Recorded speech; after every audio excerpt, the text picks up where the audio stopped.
युधिष्ठिर के ऐसा कहने पर महातेजस्वी भगवान श्री कृष्ण अर्जुन भीमसेन जरासंध से युद्ध करने के लिए उसकी राजधानी की तरफ प्रस्थान किया और तेजस्वी स्नातक ब्राह्मण का रूप धारण किया। स्वस्ति वाचन हुआ, इंद्रप्रस्थ से मगध देश की तरफ प्रस्थान किया। एक ही कार्य के लिए उद्यत और युद्ध में कभी पराजित न होने वाले प्रभु श्री कृष्ण, अर्जुन और भीम ये चले। वो दोनों महात्मा महामहिम हैं। अर्जुन, भगवान श्री कृष्ण, ये महाप्रलय पर्यंत समस्त कार्यों के नियंता हैं। धर्म, अर्थ, काम, मोक्ष समस्त पुरुषार्थों के दाता हैं। यही ईश्वरों के भी ईश्वर हैं। गंगा और सोनभद्र नदी को पार करते हुए पूर्वाभिमुख होकर के आगे बढ़े। मगध देश की जो सीमा लगती थी उसमें प्रवेश किया। फिर बड़े बड़े वृक्षों से सुशोभित गोरख पर्वत पर पहुंच करके वहां ऊंचाई से मगध राज की राजधानी को देखा और भगवान श्री कृष्ण बोले, देखो कुंती नंदन, मगध देश कितना सुंदर और वैभव संपन्न है। देखो यहां कितनी सुंदर शोभा है। रोग और व्याधि यहां प्रवेश नहीं कर सकती।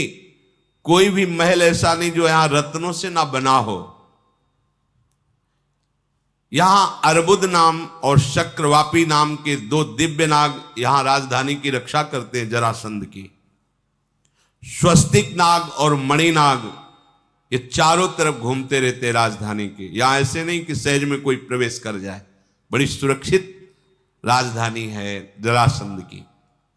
चारों ओर से दुर्धर्ष वीरों के द्वारा सुरक्षित है। इसी से जरासंध बड़ा अभिमानी हो गया है।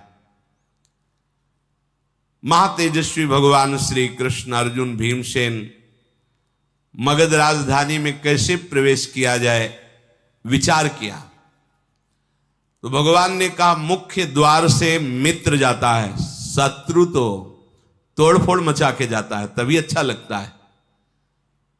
चैत्यक नामक ऊंचे पर्वत पर उसके शिखर में सदैव पूजन बृहद्रथ परिवार जरासंध के जन करते रहते थे। मगध देश की प्रजा चैत्यक पर्वत की चोटी पर पूजन करके मानो ये पर्वत पूरे नगर की रक्षा करता है, ऐसा भाव करके। वहां एक ऋषभ नाम का राक्षस आया हुआ था, तो महाराज बृहद्रथ जरासंध के पिता ने उसे मार करके उसकी खाल के 3 नगाड़े बजाए थे और जब उनमें एक बार चोट कर दे तो महीने भर आवाज गूंजती थी। ऐसा वो बड़ा शुभ माना जाता था। भगवान ने भीम से कहा, पहले तीनों नगाड़ों को फोड़ दो। फोड़ दिया गया और कहा, अपनी भुजाओं की टक्कर से इस चोटी को गिराओ जो उसके कुल देवता की तरह पूज रही है। भीमसेन ने अपनी भुजाओं की टक्कर से परकोटे पर आक्रमण करके उसे गिरा दिया। अनेक आयुधों के द्वारा जो सैनिक जन सुरक्षा करते थे, अर्जुन के मार खा करके वो भाग करके नगर में घुस गए।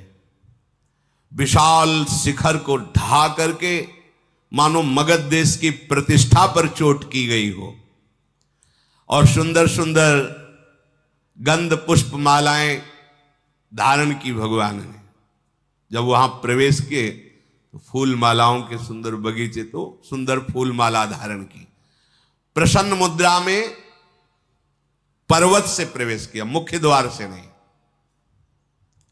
जैसे हिमालय की गुफा में रहने वाला सिंह शिकार ढूंढता हुआ घूमता, ऐसे वो राजभवन जिसमें जरासंध रहता है ढूंढते हुए तीनों महाबलशाली आगे बढ़े। आगे देखा ब्राह्मणों की पंक्तियां लगी हुई हैं, भिक्षा कामना जो करेगा वो। जरासंध ब्राह्मण भक्त था, ऋषि भक्त था, जो मांगे। उस समय उसका नियम था यदि प्राण भी मांगेंगे तो दे देंगे। तो 3 पंक्तियों को छोड़कर आगे पहुंचे। जरासंध उस समय ब्राह्मणों की कामना पूर्ण करने के लिए आया था। उसकी दृष्टि पड़ी कि इतना लोभी कौन हो सकता है जो पंक्ति छोड़कर आगे आ गया।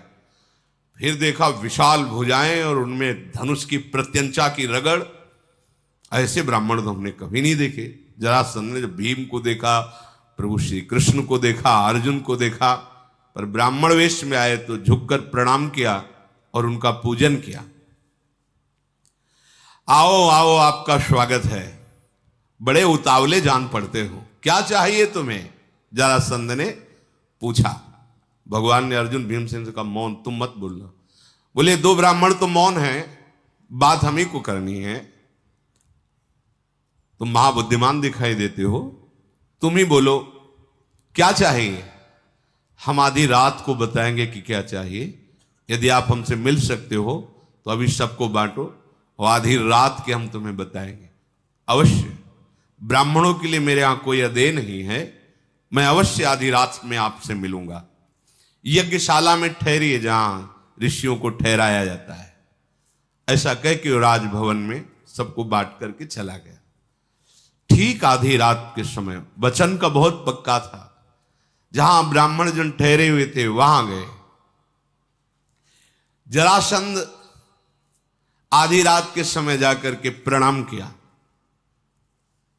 हां, तुम तीनों को देखकर मुझे ऐसा लग नहीं रहा कि तुम ब्राह्मण हो।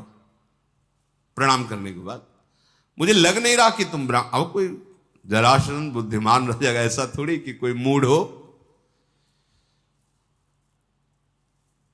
जरासंध जब ऐसा बोला, तीनों खड़े हो गए, भगवान श्री कृष्ण, अर्जुन और भीम।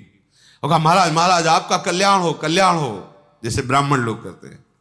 भगवान श्री कृष्ण, हाँ हाँ, हम समझ रहे हैं। तीनों की किसी भी तरह से कोई एक लक्षण भी नहीं दिखाई दे रहा कि तुम ब्रह्म ऋषि हो, ब्राह्मण हो। मांगने क्या आए हो इस रूप में? क्या चाहते हो? बैठ जाओ, घबराओ मत। जरासंध ने ऐसा, बैठ गए।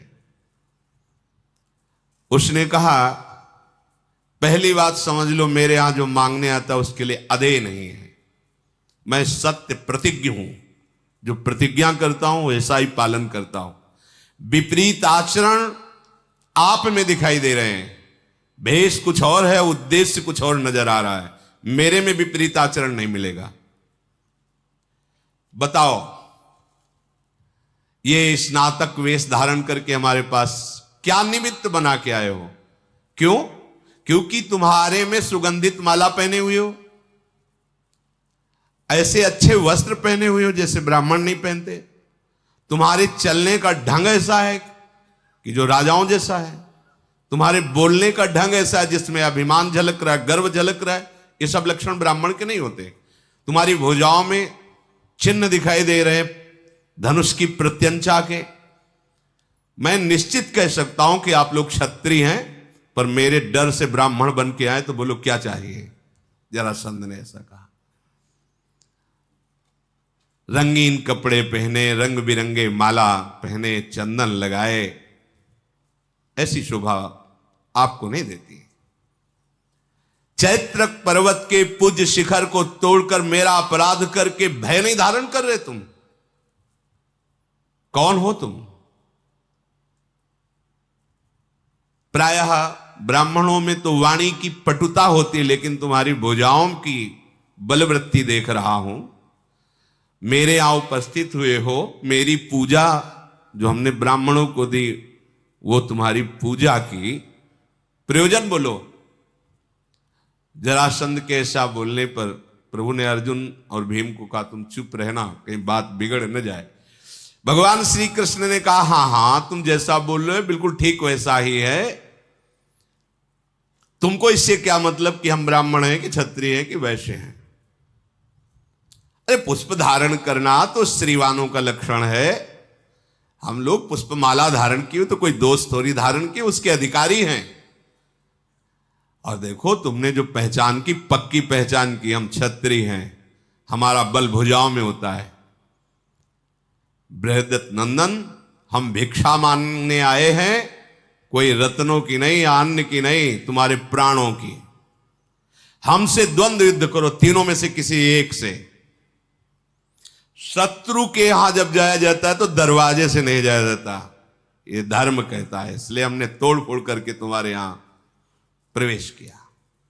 जब मित्र जाता है तो धर्मतः दरवाजे मुख्य द्वार से जाता है। हम तुम्हारे मित्र नहीं है, शत्रु हैं। और शत्रु पूजा ग्रहण नहीं करता, इसलिए मैंने तुम्हारी कोई भी पूजा ग्रहण नहीं की। इसीलिए आधी रात को कहा कि सब ब्राह्मणों से अलग मैं तुमसे मिलूंगा। जरासंध बोला, अच्छा तो तुम वैर भावना से आए हो, पर मुझे एक बात बताओ, मुझे ऐसा याद भी नहीं आ रहा कि हम कभी तुम तीनों का अपराध कोई किया हो, तो हमसे वैर क्यों करते हो? जब मैंने अपराध ही नहीं किया तो तुम मुझे शत्रु मानकर ललकार क्यों रहे हो?